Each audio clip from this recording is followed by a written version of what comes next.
Hi, my name is Brian Scordato and I'm the founder of Tacklebox, a program that helps early stage founders validate their startup idea and build a framework to pursue it. When I say early, I mean ridiculously early. Most of our founders haven't quit their full-time jobs yet. They're trying to build their startups in the margins. If you're doing this, you know how tough it is, and you know how little anyone else cares about what you're doing. But we do. The world's swimming in accelerator programs, so why do we exist? Two big reasons. First, the world needs more startups.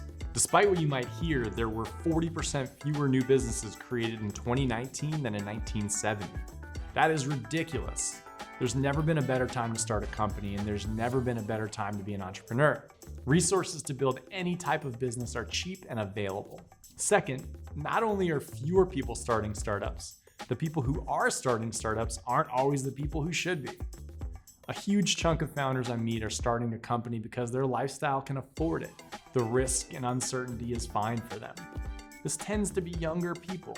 There's absolutely nothing wrong with this, but often these founders are starting companies because the downside is low or non-existent, not because they have tremendous perspective on a problem that needs to be solved.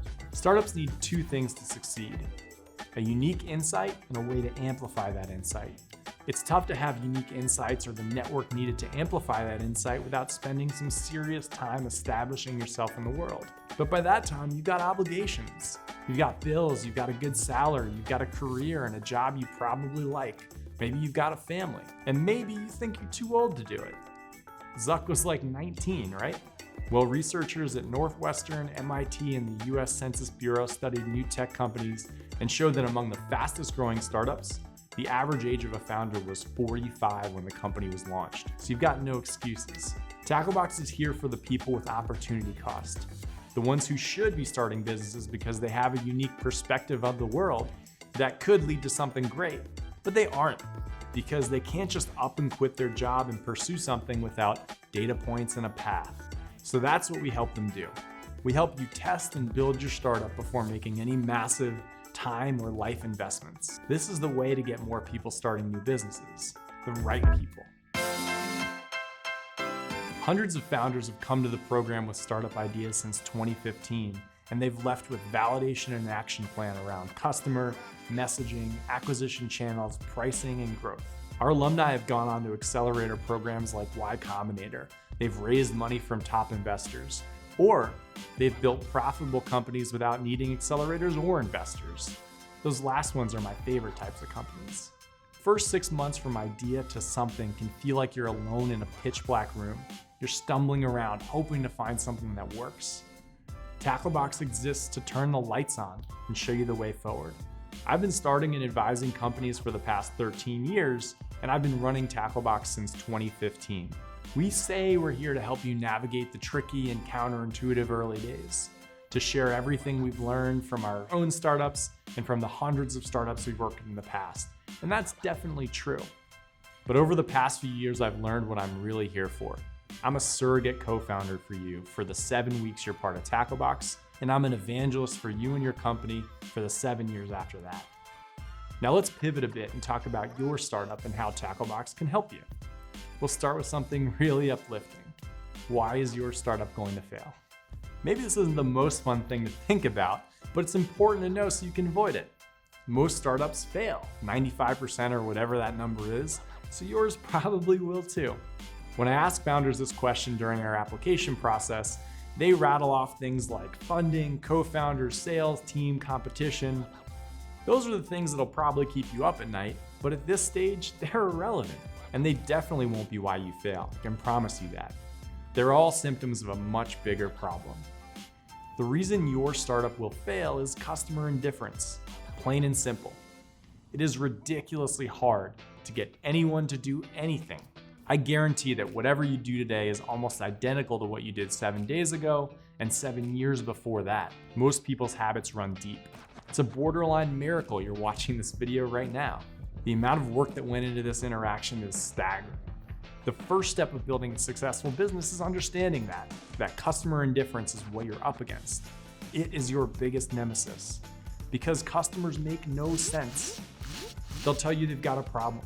They'll tell you they want your solution. Then they won't buy it.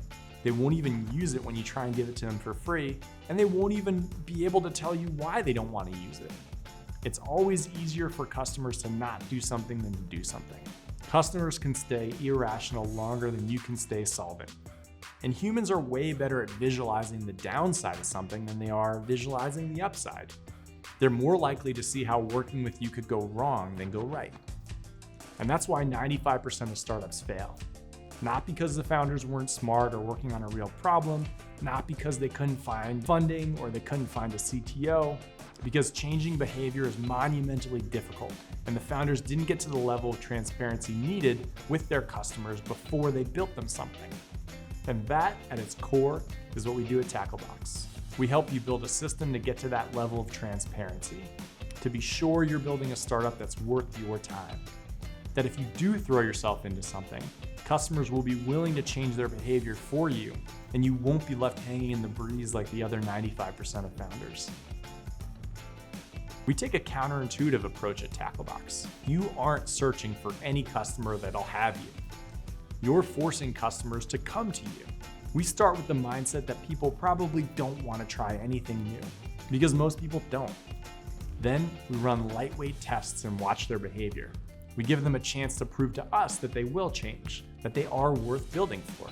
Your opportunity cost is way too high to approach this any other way. Your time is too valuable.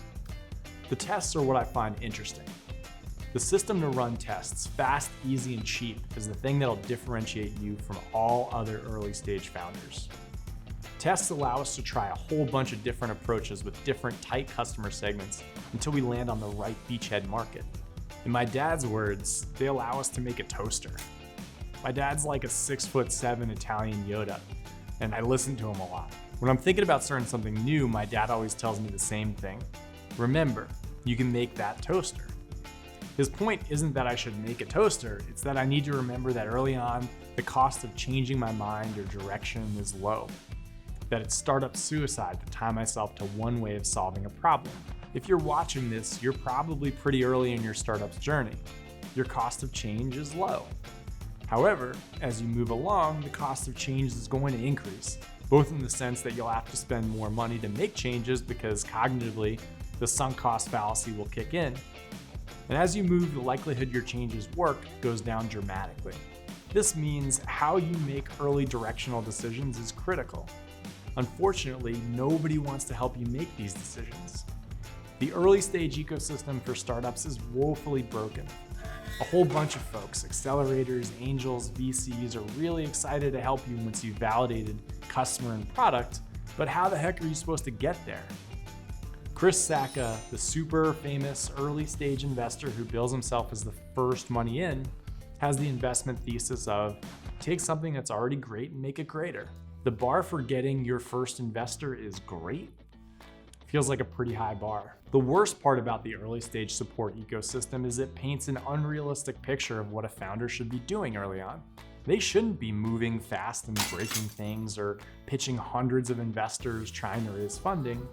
They should be learning about who their perfect initial customer should be, learning about how to solve the problem that customer has, learning about how to reach them through a unique channel with messaging they trust.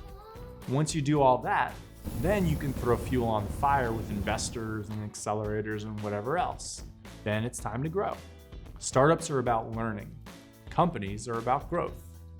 You've got a startup, and conflating the two is a disaster. Your job is to learn, and most importantly, to learn how to learn as quickly and efficiently as possible. So stop worrying about how to raise funding and start worrying about how to build a direct connection with your customer to create an airtight feedback loop. We have a metric at Tacklebox we call test cycle time, or TCT. It measures the speed with which you can test a hypothesis with customers, get feedback, and make a decision. We help you build out the scaffolding to reduce your TCT. When I look at the founders that have gone through Tacklebox and been successful, there's a direct correlation between test cycle time and a successful company. We need you to be able to make progress in the margins. I know you've got 24 minutes in the morning before your subway to work. We need you to be able to set something up that'll get you data points to help you make these directional decisions that are going to be so important. What we help you build at Tacklebox is an internal machine that helps you run these tests to fill the top of the funnel. We make it cheap, cognitively and logistically, to get data points from your customers. We make it easy to know when an approach is promising relative to other approaches you've taken. This is all to help you make the single most important decision for early stage founders. Who is your first customer and what do you help them do? This may sound easy and straightforward, but it's honestly the hardest and most important question you'll need to answer. And very few founders we talk to have nailed it. We help you build a process that ensures that you do. I'll end with 3 questions I get asked constantly. First, who is Tacklebox for? Second, what do we look for in a founder? And third, what do the most successful companies from Tacklebox all have in common? First, who's Tacklebox for? It's definitely more of a psychographic than a demographic. It's for founders that are pre-product. Maybe some of our founders have something built or a proxy of their product, or they're consulting for their customers and want to build something more scalable. But the common thread is there's a lot of flexibility on what the end product you build is going to look like. The why matters to our founders much more than the how. The how is always flexible. The product is going to change. If you're tied to something, especially before you test it, it's going to go badly. Our founders don't come in with a list of features they're going to build for a customer and then go figure out the go-to-market strategy. We push on the why, get to an initial customer that cares, and then build something for them. Our split is a little over 50% female founders, and about 60% of our founders are solo founders. 70% of our founders have full-time jobs when they go through the program. Next, what do we look for in a founder? I'm looking to help founders that have been subconsciously preparing to start this company their whole lives. Their personal Venn diagram, the circles with unique skill sets and knowledge bases, they all overlap in this one unique perspective that they're building a company for. There needs to be a reason they're starting this company. They need to be able to stand on a table in a crowded room and shout at the top of their lungs what they're building, and they have to be confident that no one else has the perspective on the customer or the problem. Finally, what do the most successful companies from Tacklebox all have in common? There are a lot, but I'll give you 3. First, they work on their startup, not in it. If you ever played that game Operation growing up, where you had to pull all the bones out of that patient without hitting the sides or it would buzz at you, I think of it all like this. Our best founders are able to separate themselves from their idea. They aren't lying on that table getting poked and prodded. Their idea is. If they thought customers would care about certain messaging or an acquisition channel, and the customers don't care, that's fine. It was just a test. It was just this idea lying on the table. It wasn't personal. This separation is subtle, but it's critical. Second, they tripled down on the customer segment. Our goal is to find a tiny segment of customers with specific needs and build something that all of those customers will use and love. Then we expand. One of my favorite Tacklebox founders is named Jess. She has short hair, as short as mine. She liked getting her hair cut at the salon, but that got expensive because she'd have to do it twice a month to keep it how she liked. Barbershops were cheaper, but they weren't welcoming and they stunk at cutting her hair. So her initial customer segment was women with her haircut who lived in Brooklyn, specifically Williamsburg. She built them a subscription service where they could get their haircut as many times a month as they'd like. Everyone urged her to expand. Women with longer hair wanted the service. Men wanted the service. But she stayed laser focused on her customer. This allowed her to make every decision in a way that reinforced the brand for her customer. It allowed her to grow slow. The way to eventually service the whole market is to ignore the market for as long as you possibly can. Our best startups grow like glaciers. Maybe it's slow, but it's powerful and it's lasting. We build real businesses. Third, they had a severe bias towards action and data. Whatever question you've got, the answer is not in the room. The answer is in how your customers act. Your job is to get that information so you can make a decision. This is hard and exhausting, and our best founders do it constantly. You don't get a ton of chances to start something in your life. Most people start 0 businesses. Maybe you'll get to start 1, if you're really lucky 2 or 3. Tacklebox exists to help you make sure you give your idea the best possible chance of success.